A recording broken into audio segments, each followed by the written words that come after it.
Welcome to ReReview, where we watch movies from our past with a perspective from today. Your hosts are Matt, Bobby, and Austin, and we love the films from our youth, so we're taking a look back to see if they still hold up. On this episode, we're discussing Robinhood. It was released in 1973, directed by Wolfgang Reitherman, stars Bryan Bedford, Phil Harris, and Roger Miller. This movie takes us back to, fonder times, thinking of animals playing stories from yesteryear. Now, this is a fair warning. We're spoiling a 50-year-old movie, so if you haven't seen it, we will be revealing key plot points. It's been a while since we've done animated, right? Kind of like nice to throw another one of these in. I think the last one we did was what? All Dogs Go to Heaven? Does that feel right? Yeah, that sounds right. Because what year was All Dogs Go to Heaven? Was that early 90s, late 80s? Yeah, that was like late 80s, early 90s. Yeah. So thinking of the, the decades difference, it's kind of interesting to see the difference in animation. I mean, one of the questions I've written down to ask you is just kind of I don't know. I'm looking at the movie and I'm going, man, animation seems really hard, knowing full well that this didn't have any computers as a part of it. How did you feel about the animation style? Even though I know you're about to tell me it was borrowed, Austin. But how did you feel about it? I don't know. It was. I think I had made the comment like there was like zero motion blur in this. Like it didn't have like the cinematic look that you definitely get in like the later like the Renaissance period of Disney and the Don Bluth era and all those kind of movies that we tended to get like in my childhood. I mean, I watched this movie in my childhood. I don't know if I completely comprehended that it was as old as it was when I watched it. Same. And then watching this, it was 100% VHS when I watched it as a kid. So seeing it this crisp and clean was kind of disconcerting a little bit. Almost not having the like previews beforehand felt to me like it was part of the movie. Like, coming to home video. Yep, exactly. I know exactly what you're talking about. It's weird because moving into it, I think we're so used to, now especially, there used to be a lot of the older movies we watch. We have like the credits that roll over like a song, like it's a mystery movie and you kind of see the few pertinent names in it and then you get into the movie. And nowadays you go watch a movie, the movie just starts. You don't even get a hint of what you're getting into. And this felt like an eternity's worth of credits. Like all of the credits were given to us right at the beginning as they kind of showed us the characters and then showed us the names of who's playing them, which is kind of cool because we know no one really sits through credits at the end. So I guess if you force it at the beginning, you think that could ever make a comeback? Well, that's how all the older movies did it. It was all the credits in the beginning. And I don't see it happening. They're even getting rid of the titles where it says the name of the movie. That's like gone from most movies now, which is I don't like that personally. What? No, like it takes you out of the movie. Like I have to disagree, man. Like the less just credits showing and up, titles just and showing like a graphic at the very beginning that says what the name of the movie is, like in case you forgot, see if you're in the right theater. I mean, that matters. You're like, wow, Barbie was really weird. There was a nuclear explosion. Halfway through the movie, you're like, man, I really was expecting something else. And then the very end, they show the title of the movie. Oh, that's why. Darn. Bobby, did you watch this as a kid? Oh, yeah. I definitely had it on VHS and watched it over and over a ton of times. So there was definitely that nostalgic feel, especially for like some of the songs and the voices. Like the voices were super familiar to me. Like the bear, who was also the voice of the bear, Phil Harris from Jungle Book. He's like a ton of Disney characters. There's just like a ton of like voices that were in all sorts of other like Disney's properties too. Like, and I'm sure some other animations too. So there was like a real nostalgic feel with listening to some of these voices where it's like, well, like I think I remember this from this other thing here. Yeah, I mean, even just the melodies from the music, the first song kicks in. I was like, oh yes, I remember this tune. I think, going back to that animation, I think Matt, you mentioned it seemed like everything was borrowed from Jungle Book. Yeah, it's because I mean, the one thing that it's kind of hard to imagine, especially nowadays, or especially coming from like the Renaissance period or whatever. Like, I grew up during the era where it was kind of the resurgence of Disney, but the reason why it was a resurgence is because Disney was hitting a rough patch for like a solid decade. They just weren't having hits. And one of the things that I remember hearing about what this movie was like, there was just cost cutting measures. And one of the things they were doing is, they're recycling a lot of stuff from the Jungle Book. That's the reason why you have, the borrowed designs of like Baloo and King Louie and a bunch of those. And then you also had, and I had completely forgot about it, but the end sequence where they're getting married, that was totally a rip from the Cinderella movie. They totally just borrowed all that and they just overlaid, foxes basically for it. So it's just cost cutting. And like, I get it, but at the same time, like even within the movie itself, even if I had never seen those other movies, the reuse of footage and frames was just so apparent. They would just stack them. Yeah, and I think they even I could be mistaken, but I'm pretty sure like this was one of the early movies where they had like essentially like a really high quality photocopier. So basically like they didn't have to hand ink out every single thing.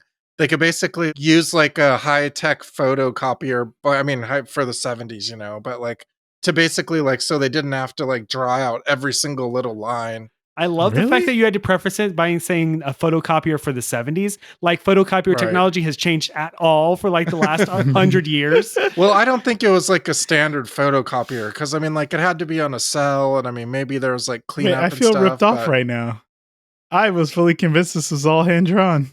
No, I mean it was hand drawn, but like I mean like I think like they did like key parts and then when something wasn't moving, they would like copy it and then move it a bit instead of like just drawing everything out. But no, I mean like there was for any kind of animation, especially like hand drawn anime. I mean for sure with computer animation too, it's just a different kind, but this drawn animation is just mind boggling how it's done. It's like every frame is basically like a frameable piece of artwork that can go in a museum these days. And it's just like an incredible amount of work, like to try to do like the physics of fire and water and all that kind of stuff, which they had. And it's just like an incredible art form. And it's on full display here, even though there is like quite a lot of like repetition stuff. And it kind of feels like maybe it's a little bit of cutting corners as opposed to like Snow White or Cinderella or whatever, which is kind of some of the more iconic ones. This kind of feels like maybe like a small step down in terms of like the artistry, but man, those background paintings are just total pieces of artwork. Well, the cutting corners, I guess, feels real. I'll ask this because this was always a dream of mine, and I'll say it's unfulfilled. I did always want to have like a cell from like a Disney film or a Disney cartoon. Do you guys have anything like that? I used to have a personalized hand drawn picture from Chuck Jones, the guy who did Bugs Bunny, and I can't find it.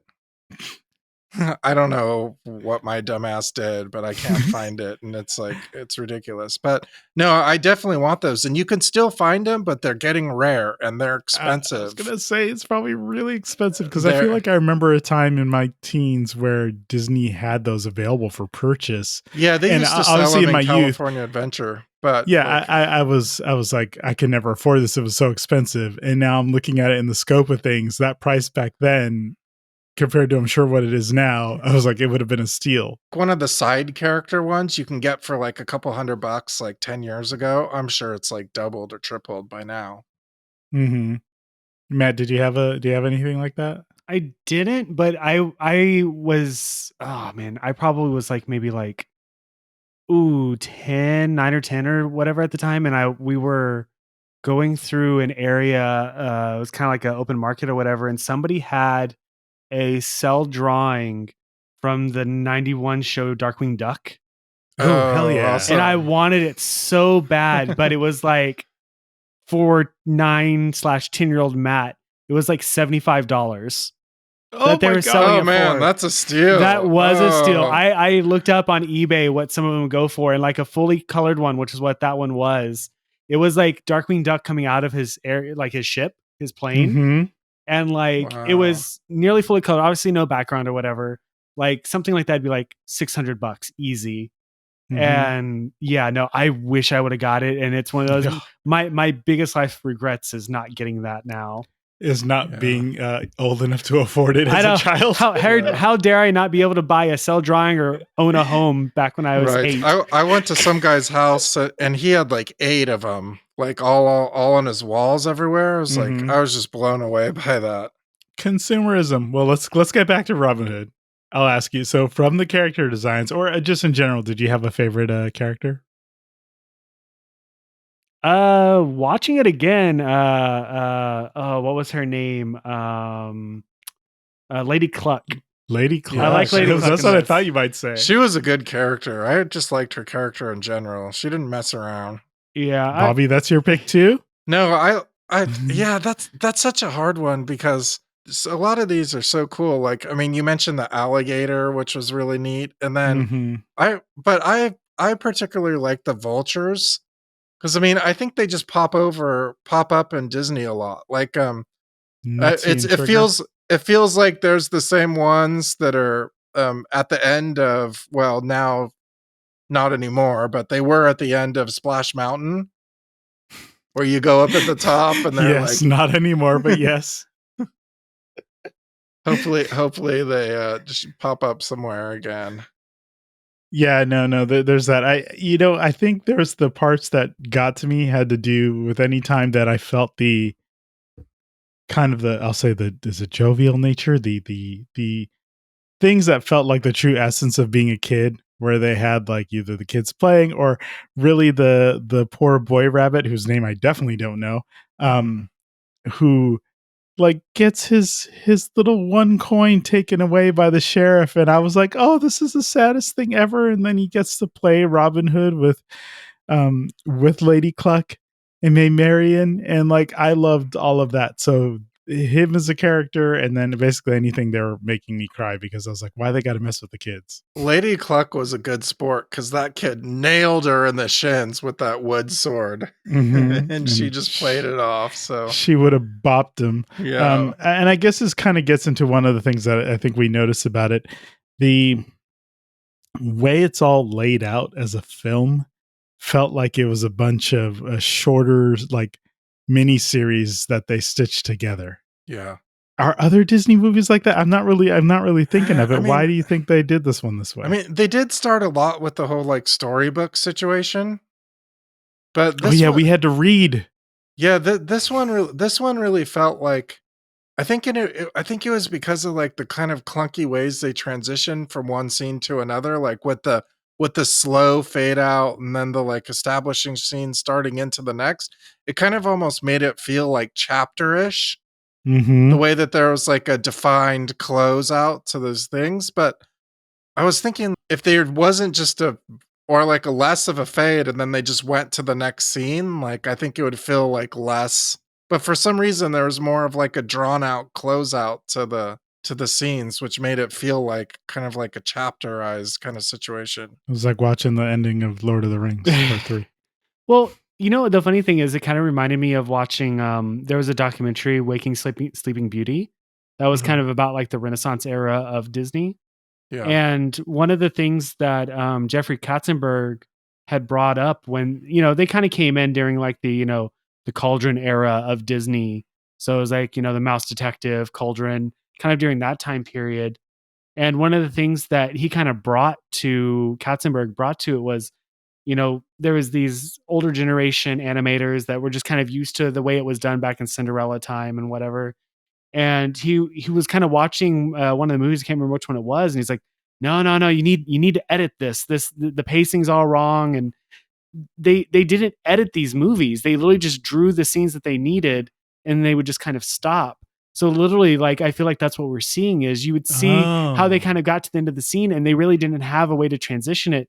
So they would literally just fade each scene out compared to what you would get like I think Mouse Detective is probably one of the really good starting points is when you started seeing real editing and like they started treating them like movies rather than cartoons, which is what they pretty much were, even though they were feature length and everything. But realistically, they were still treating them like cartoons. And when they came in during the Renaissance era, they started treating much more cinematically. They started thinking about one scene to the next scene and how you would play those scenes against each other and like, well, this scene's too long. Let's cut it down. Like if you think about it, like how many hours and days of work did you just trim out by editing that? So it was almost like sacrilege, right? You wouldn't touch it. But then that was something Yeah. they started doing. They were like, we're going to do a hard cut here. We can't do that. That was Johnny's work for like a week. I was like, but it doesn't make sense. It feels too dragged out. We're going to cut it right here, right? So they just faded, I guess, during this time period still. Well, you kind of hit on something that it felt odd. This is a very short runtime. Bobby, what was that runtime? Like an hour and 23 minutes. Just perfect for Bobby. Yes, I like short movies. Get to the point. But It I don't know. You could tell me this one felt long to It me. felt it real did. long. It did. It did feel long, actually, which is kind of like defeats the purpose of it being short. And I need to take a step back. I forgot to give a shout out to poor Hiss. Oh, Hiss. Oh, poor Hiss. He got beat up the whole movie. Hiss was just disrespected the entire movie, and I think we were all rooting for Hiss to make some kind of comeback and do the murdering. Yeah, where was the Game of Thrones moment with Hiss? I mean, Right. like, I don't know. I was kind of when it jumped into it a little bit later on where like, Robin was like, went off the castle edge or whatever. I kind of felt like that was going to be the moment where like Hiss was going to start kind of rooting for him. And then like later on, maybe he's going to trip, Prince Mhm. John or something, have kind of like that moment and then get like his cathartic, when they were all like gelled up, he'd be kind of like the guy kind of leading it or something rather than being Mhm. one of them. But nope, Hiss is just, the tortured guy. I feel like that was a trope in like these animated movies where they'd always be like that guy who was always kind of like the beat up underling. He's bullied. Yeah. Right. Yeah, it's a weird thing to watch all that. Thinking of kind of that every scene fading. We start with robbing the Prince John, in the carriage. Then we fade. Then we get exposition in terms of them establishing who they are as the robbers and what they're doing is okay. And then we get the kids playing, just kind of thinking of all these moments because they were kind of separated. Eventually we get the big archery battle. Haha, who's going to win here and who gets to win the heart of Maid Marian. They eventually make love under a sweet waterfall. Wait, did we watch the same movie? Oh, God. I hope they didn't. And we have our big break everyone out of jail because the king, the prince is taxing him to the nth degree. And then eventually we have our king who comes back. What was our king's name again? Richard. King Richard comes back and sets everything right. So we had all these beats. Did any of those like stand out for you as a particular one that you enjoyed? I mean, I think the one that always stood out to me was always the archery contest more than anything else. Yeah, Like- same. I like that a lot. I feel like most of the rest of the stuff after that kind of started falling flat. Like I already said, like I kind of started mixing this up with a bunch of other iterations of Robinhood that are out there. How do you not, right? Yeah, I mean, from like the Bennett Tights to the Right. I mean, I even remember watching like the Wishbone episode of Robin Hood or whatever back in the day.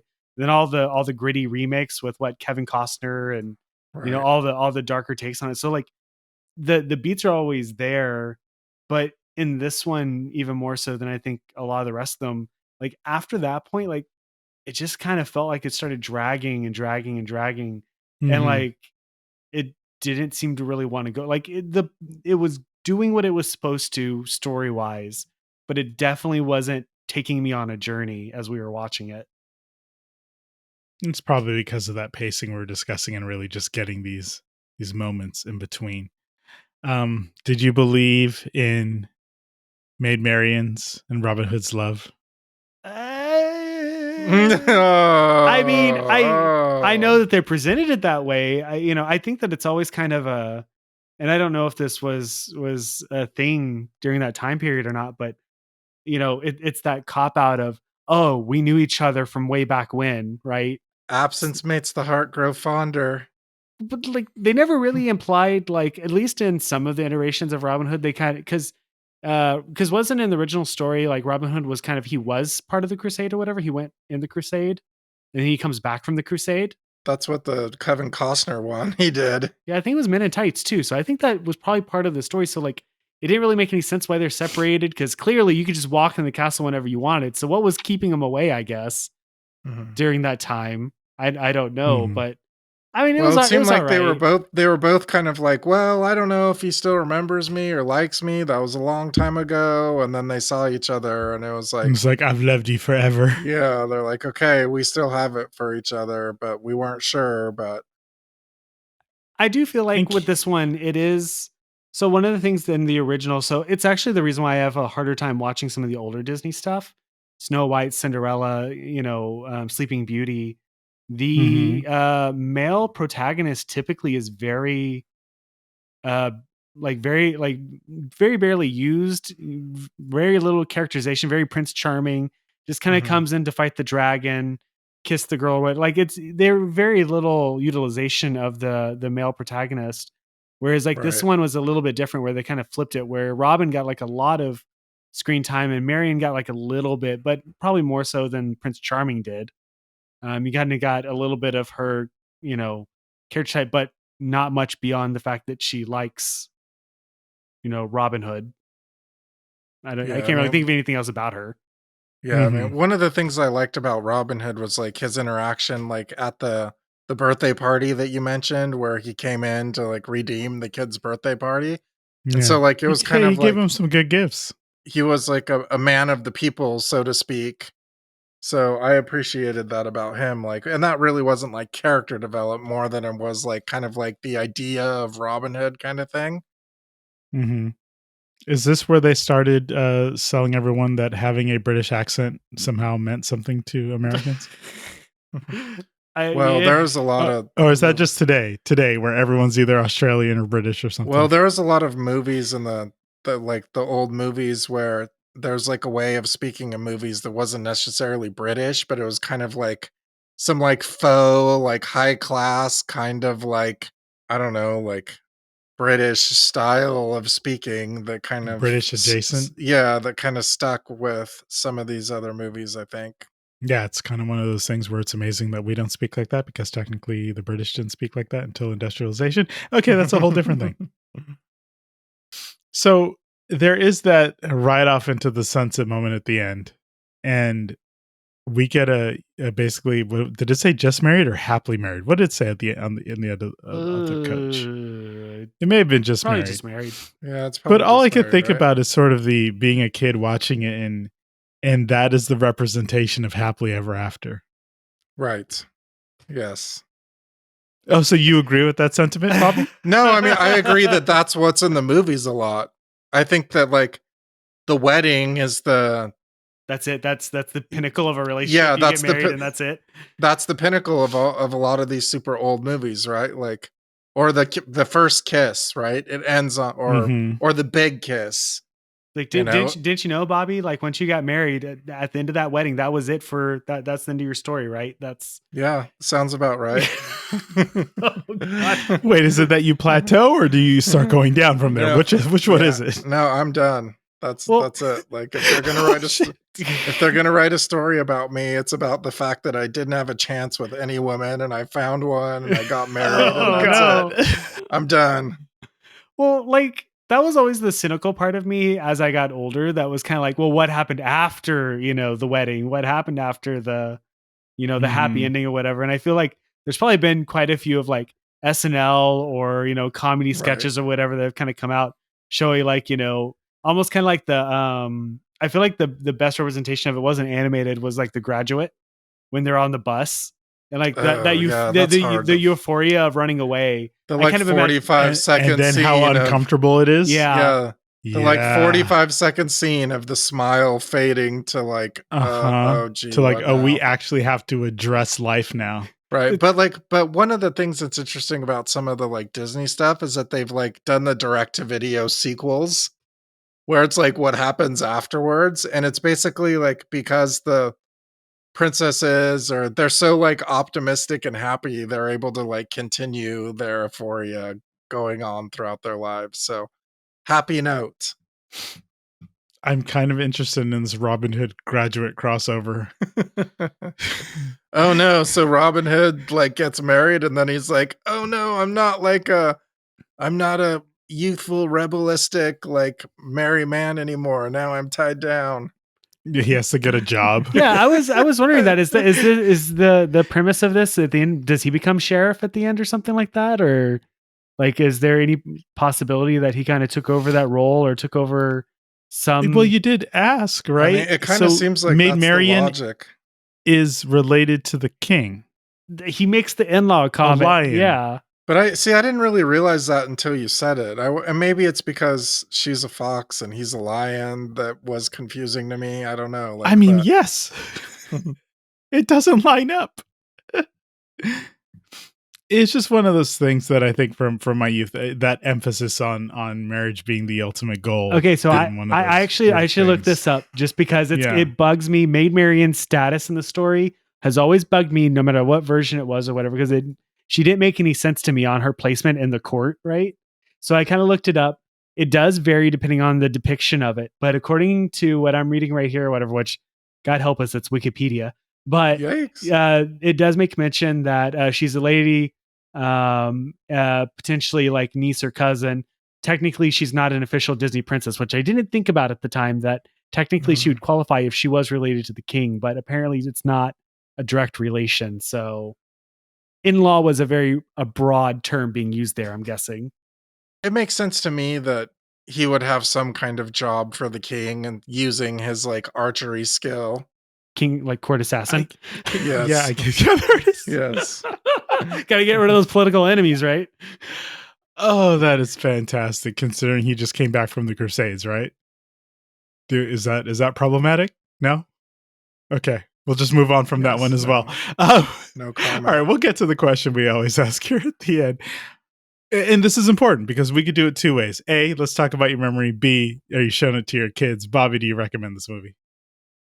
Yeah, I mean, I enjoyed it. I liked it. I mean, it's not perfect, like if you can not think about some certain stuff, but I mean, like continuity type stuff and all the other kinds of stuff we talked about. But I mean, I enjoyed it. It really hit like a lot of nostalgia factors for me. So I thought it was fun.